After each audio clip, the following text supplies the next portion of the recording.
Good morning, friends, and I welcome you all to this live stream. As you can see, we are live, and M underscore is also live with us. Welcome, M underscore, to this live stream. We are going to basically discuss about the latest headline. Before we move forward, I would like to introduce our sponsor. Our sponsor for this live stream is Shopify. Shopify is the globally leading e-commerce platform.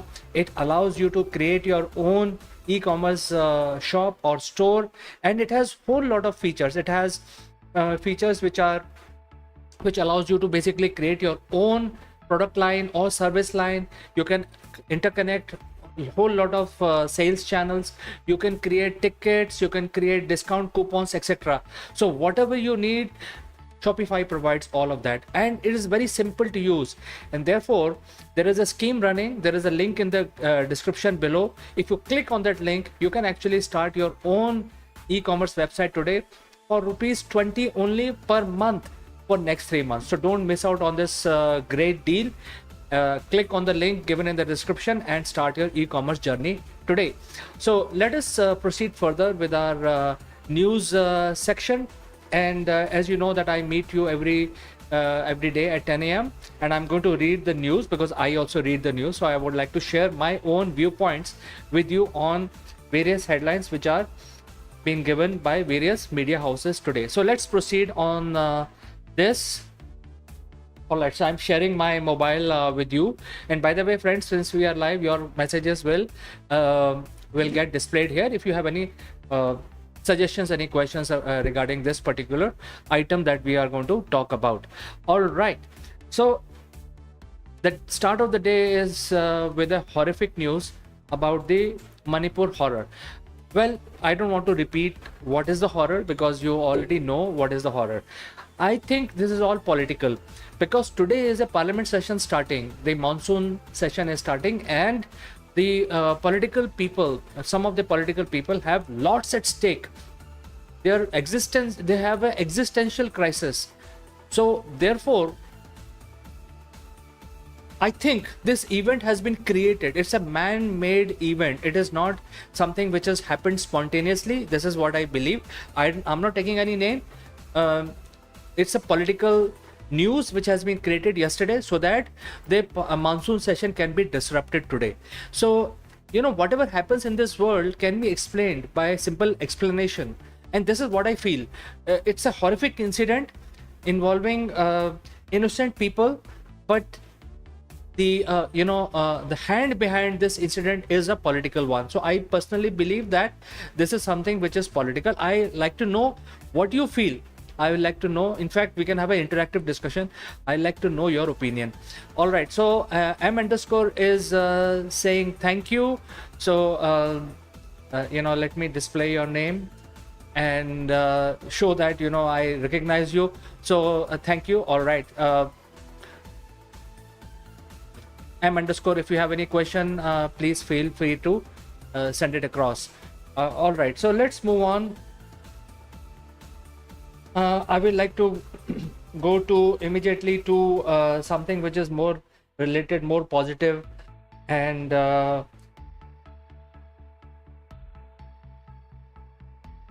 related to business most likely. I don't want to basically talk about politics because too much politics is also quite bad. All right.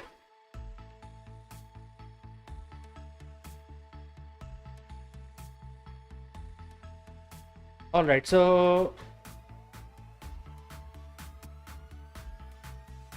let's talk about the fiscal deficit aim. So India has achieved the fiscal deficit that it had planned, and therefore it's a big boost to the economy.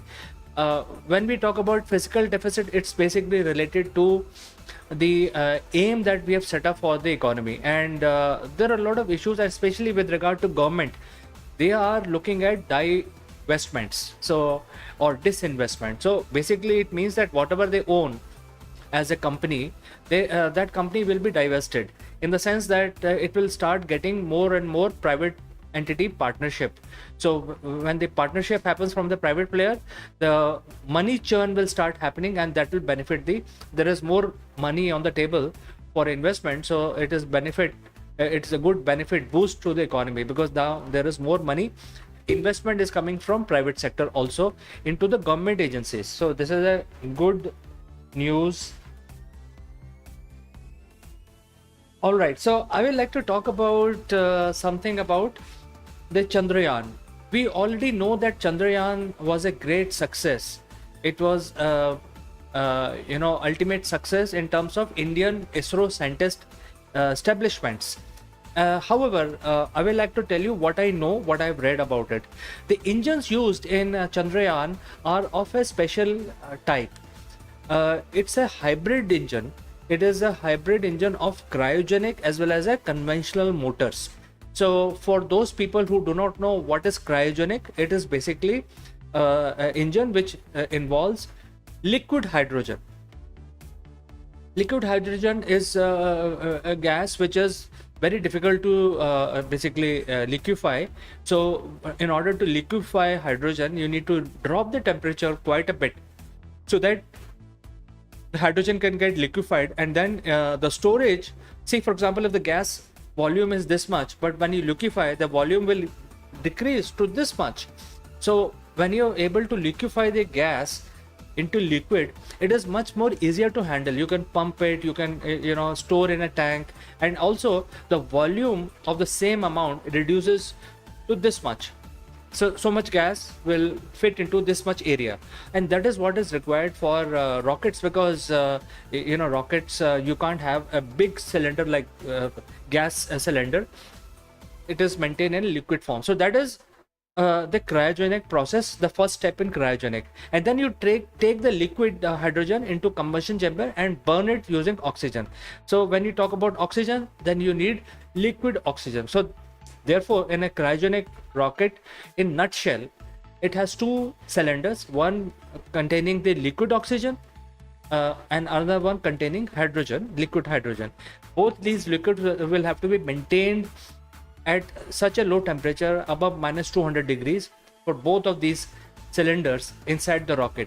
Therefore, it requires a lot of R&D, material science, research, because what material will retain the temperature for a longer time, maintain the temperature for a longer time, and make sure that they are strong enough, because there is going to be a lot of pressure exerted by the gas when it is loaded into the rocket, and so on and so forth. So therefore, it's a special category of science.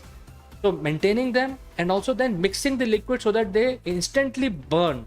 Hydrogen mixed with oxygen burns instantly.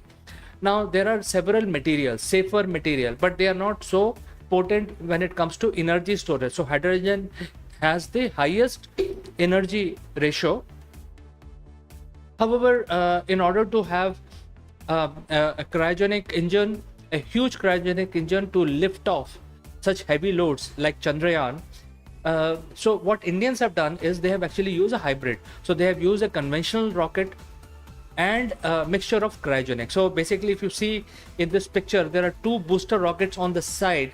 These are conventional rockets, and they take the spacecraft to a certain height, and then the stage 2 starts, which is in the middle, and that is a cryogenic engine. So they are doing a lot of weight saving, and that is why the Chandrayaan rocket, which is the Space Launch Vehicle 3, is known as the hybrid rocket. So now, using this combination, ISRO is now working on the next generation rockets, because some of this technology will be used in Gaganyaan.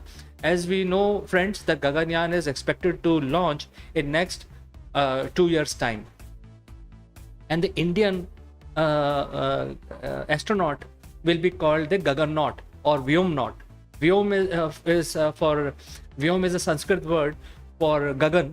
Gagan is a Hindi word. So Gagannaut or Vyomnaut is the name given so far for the Indian astronaut. So they are expected, and I think there are a lot of research is being done in heavy lift rockets, and ISRO is at the top of things. All right, so let's go to the main headlines. Okay, we have already discussed Manipur. So while last week the entire North India was experiencing torrential rain, the focus of the monsoon has shifted to South India.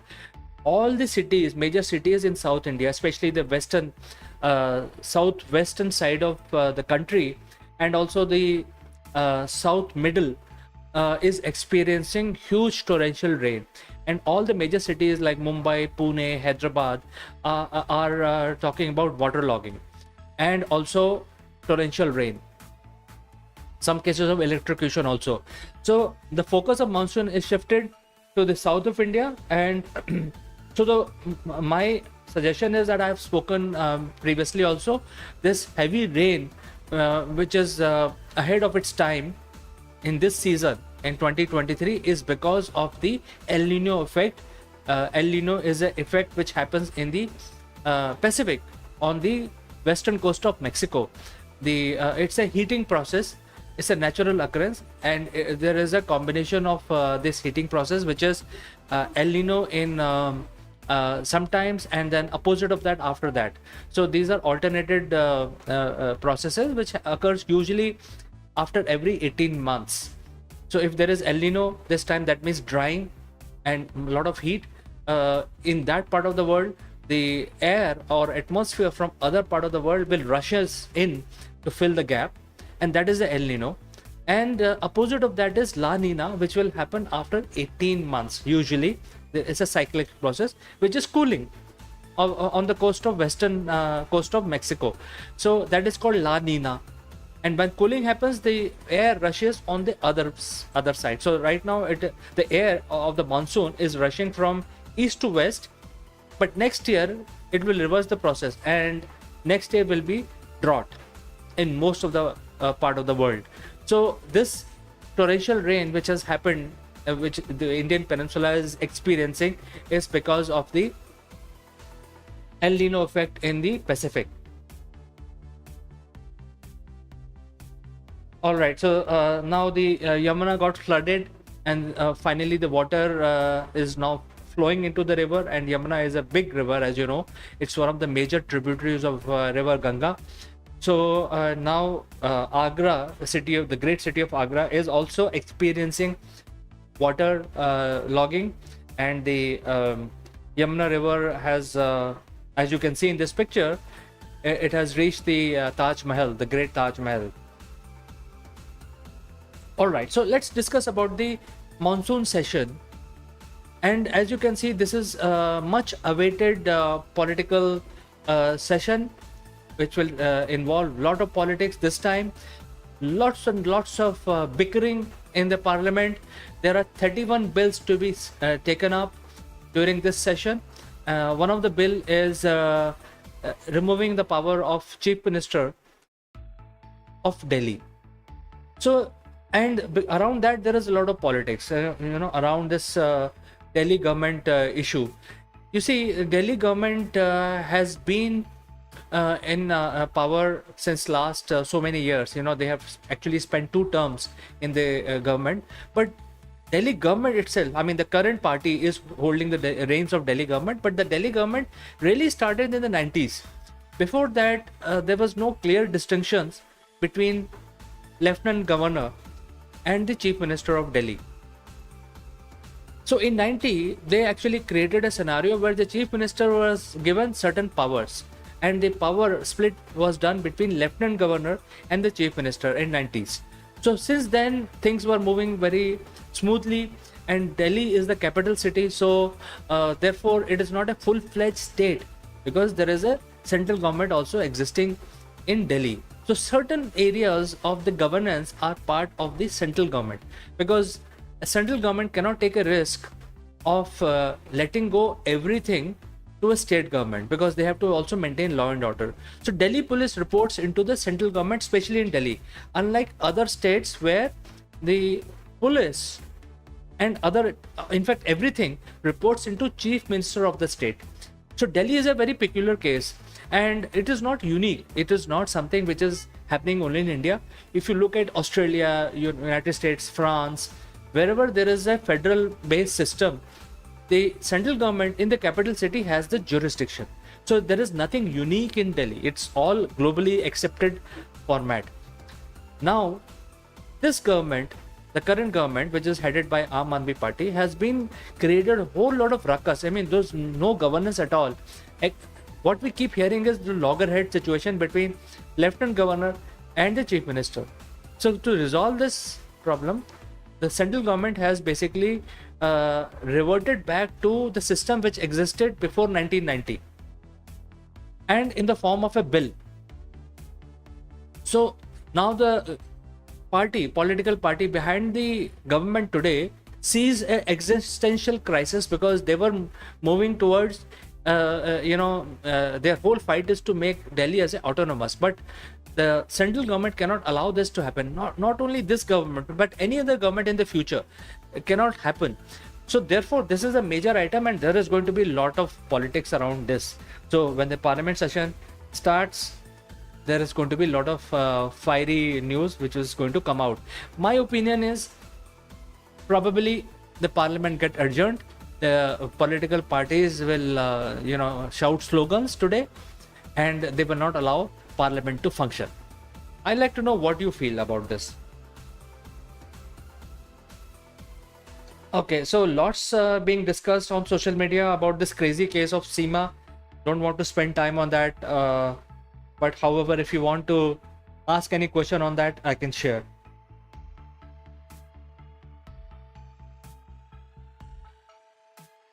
Well, by the way, center has already said that central government has said that they are willing to discuss any aspect of the governance across the country, including the situation in Manipur. So if the parliament don't function, no topics being discussed, if it gets urgent, it is going to be a big loss to the citizens of India, because nothing will be discussed, no decisions will be taken, only politics and bickering. A very unfortunate situation.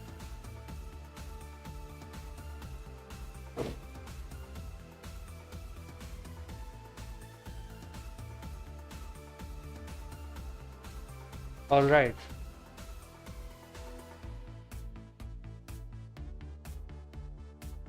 All right. So let's look at if any other headline that we might have missed. All right. So all these things we have already discussed. We have discussed rains. We have discussed parliament. Let's look at the global news.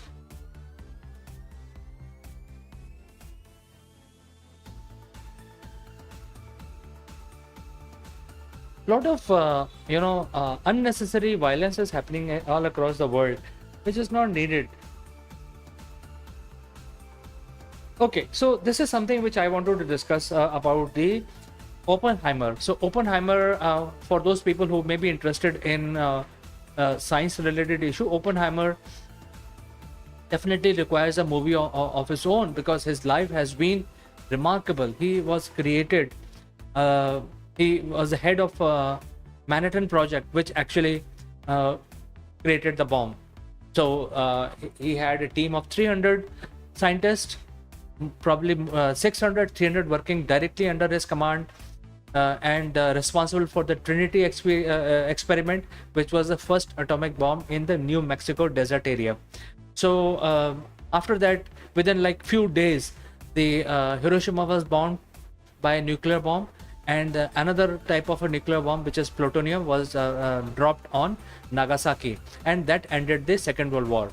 However, Oppenheimer was totally against using the nuclear bomb, because he was a follower of Gita, and he justified his action of development of the nuclear weapon because it was for the greater good of mankind. I mean, killing some people from his point of view was to stop the war, because if the war would have dragged on, it would have killed many more times, killed so many times people. So therefore, atom bomb was a catalyst to stop the Second World War completely in 1945, and that followed by surrender of Japan, and that ended the war. The Italy and the Germany had already surrendered, and the war was over in Europe. However, it was raging on in the Pacific. So Oppenheimer created a major role in that. So one important thing I like to tell you is that after this, after the dropping of the atom bomb in Japan, Oppenheimer actually created the forum where disarmament was the motto. So whatever nuclear disarmament and nuclear signing of nuclear treaties is because of effort of Oppenheimer. Just imagine the person who actually created atom bomb fought against the use of his own creation. So that is why it is important, important activity from our history. All right, so let's because I don't want to focus on the politics too much. Let's move on to the business. Let's see if anything important. All right, let's look at the technology.